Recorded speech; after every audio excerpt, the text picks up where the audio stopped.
নমস্কার বন্ধুরা, শ্রাবণী রান্নাঘরে আপনাদের সবাইকে স্বাগত জানিয়ে আমি আবারও একটা রান্নার ভিডিও নিয়ে আপনাদের সামনে চলে এসেছি।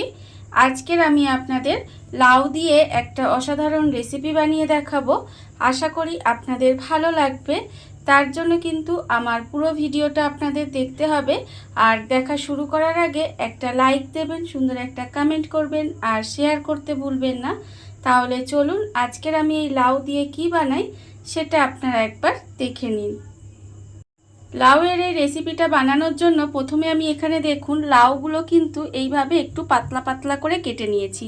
আপনারা দেখে বুঝতেই পাচ্ছেন যে লাউগুলো কিভাবে কেটেছি। আর আপনারা দেখুন লাউটার কিন্তু খোসাটা আমি এখানে ছাড়াই নিই। এইভাবে একটু পাতলা পাতলা করে কেটে ধুয়ে পরিষ্কার করে রেখেছি। আর এটা কিন্তু একটু কচি টাইপের লাউ নেবেন, তাহলে যে দানাগুলো দেখুন দানাগুলো কিন্তু ফেলতে হবে না। এখানে দানাগুলো একদম নেই বললেই চলে, আপনারা দেখে বুঝতেই পাচ্ছেন। আর সেই জন্যই কিন্তু একটু কচি টাইপের লাউ নিলে তাহলে কিন্তু খেতে ভালো লাগবে। দেখুন আমি কিন্তু লাউগুলো এইভাবে একটু পাতলা পাতলা করে কেটে ধুয়ে পরিষ্কার করে রেখেছি। এইবারে আমি লাউয়ের মধ্যে দিয়ে দেব অল্প সামান্য একটু নুন। দেখুন খুব বেশি কিন্তু আমি এর মধ্যে নুন দেব না, খুব অল্প সামান্য একটু লাউয়ের মধ্যে নুন দিয়ে দিয়েছি। দিয়ে এবার নুনটাকে এই সবকটা লাউয়ের মধ্যে একটু এইভাবে মাখিয়ে নিতে হবে। আর আমি প্রতিদিনের মতো আপনাদের একটা কথাই বলবো যে প্লিজ আমার ভিডিওটা আপনারা টেনে টেনে দেখবেন না, পুরো ভিডিওটা দেখুন, আশা করি আপনাদের ভালোই লাগবে। দেখুন আমি কিন্তু প্রথমে লাউগুলোর গায়ে নুনটা খুব ভালোভাবে মাখিয়ে নেব। লাউয়ের মধ্যে দেখুন আমি কিন্তু নুনটা ভালোভাবে মাখিয়ে নিয়েছি, মাখিয়ে রেখে দিয়েছি। এইবারে আমি একটা বড় বাটি নিয়ে নেব। বাটির মধ্যে প্রথমে দেব দেখুন বেসন। এখানে আমি প্রথমে বড় চামচের 3 চামচ পরিমাণের এখানে বেসন দিলাম। দেখুন এখানে কিন্তু 3 চামচ পরিমাণে বেসন দিলাম। আর ঠিক একই চামচের 1.5 চামচ পরিমাণের কিন্তু এখানে চালের গুঁড়ি দিলাম। মানে যতটা বেসন তার অর্ধেকটা কিন্তু এখানে চালের গুঁড়ি দিয়েছি। এইবারে দেখুন আমি এর মধ্যে দিয়ে দেব আন্দাজ মতো নুন। আর রেখেছি আমি এখানে 1/4 চামচ মতো হলুদের গুঁড়ো, 1/2 চামচ লঙ্কার গুঁড়ো, আছে আমার অল্প সামান্য একটু কালো জিরে, আর আছে এখানে অল্প একটু হিং, আর 1 চিমটের মতো খাবার সোডা। এই সমস্ত শুকনো উপকরণগুলো আমি এখানে দিয়ে দিলাম। দিয়ে এটাকে খুব ভালোভাবে একটু মিশিয়ে নেব। এটা কিন্তু একটু খুব ভালোভাবে প্রথমে মিশিয়ে নিতে হবে। আর লাউ দিয়ে তো আপনারা অনেক রকম রেসিপি খেয়েছেন, বা আমিও আপনাদের লাউ দিয়ে অনেক রকম রেসিপি করে দেখিয়েছি। একবার এইভাবে লাউটা রান্না করে দেখবেন, খেতে কিন্তু অসম্ভব সুন্দর হয়। দেখুন আমি কিন্তু শুকনো উপকরণগুলো খুব ভালোভাবে মিশিয়ে নিয়েছি। এইবারে আমি এর মধ্যে দিয়ে দেব অল্প অল্প জল। একেবারে কিন্তু অনেকটা জল আমি দেব না, অল্প অল্প জল দেব। দিয়ে এটা কিন্তু একটা ব্যাটার রেডি করে নিতে হবে। আর একসঙ্গে অনেকটা জল দিয়ে দিলে ব্যাটারটা পাতলা হয়ে যাবে, সেই জন্য আমি এখানে অল্প অল্প জল দেব আর একটা ব্যাটার তৈরি করে নেব। দেখুন আমি এখানে কিন্তু নর্মাল টেম্পারেচারের জল দিয়েছি। দিয়ে আমি কিন্তু ব্যাটারটা এখানে একটু রেডি করে নেব। অল্প অল্প জল দিয়ে আমি কিন্তু ব্যাটারটা এখানে রেডি করে নিয়েছি। আপনারা দেখুন ব্যাটারের ঘনত্বটা কিন্তু ঠিক এরকম হয়েছে।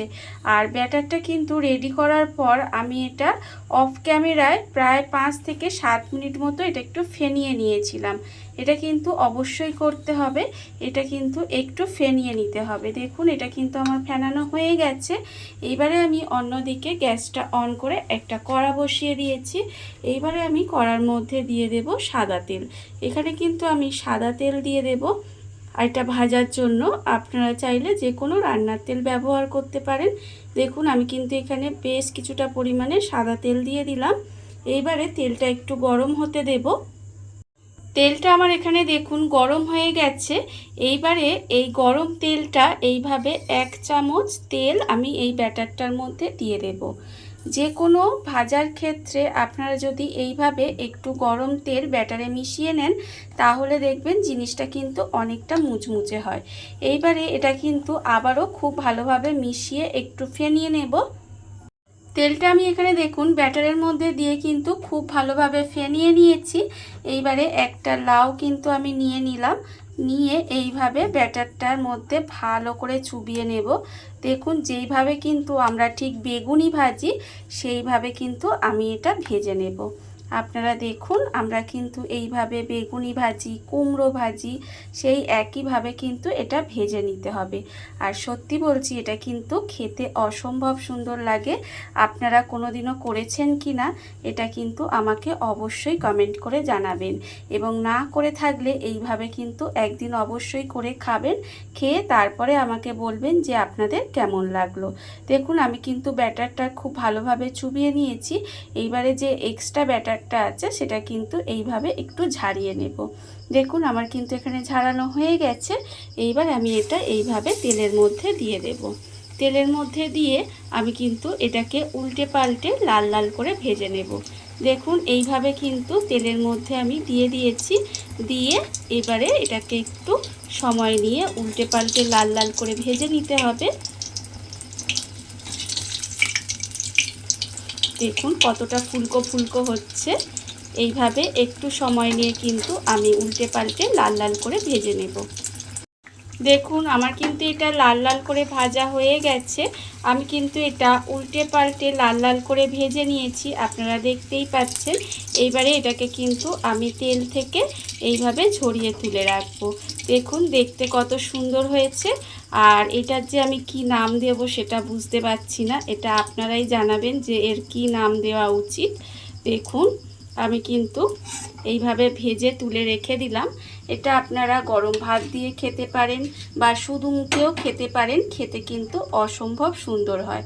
দেখুন আমার কিন্তু এটা ভাজা হয়ে গেছে, আমি এটা তুলে রেখে দিয়েছি।